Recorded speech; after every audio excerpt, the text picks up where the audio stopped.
During potentially dangerous weather situations, specially built receivers are automatically activated to warn of the impending hazard. Tests are normally conducted by the National Weather Service every Wednesday and Saturday between 10 a.m. and 12 noon. When there is a threat of severe weather in the area, the test is postponed until the first good weather day.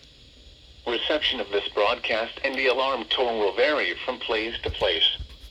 This variability, normally more noticeable at greater distances from the transmitter, will occur even though you are using a good quality receiver in perfect working order.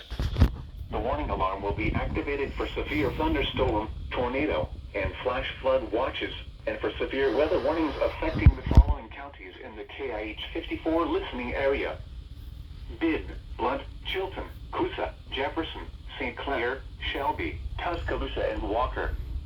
This has been a test of the NOAA Weather Radio Warning Alarm device. We now return to our normal programming.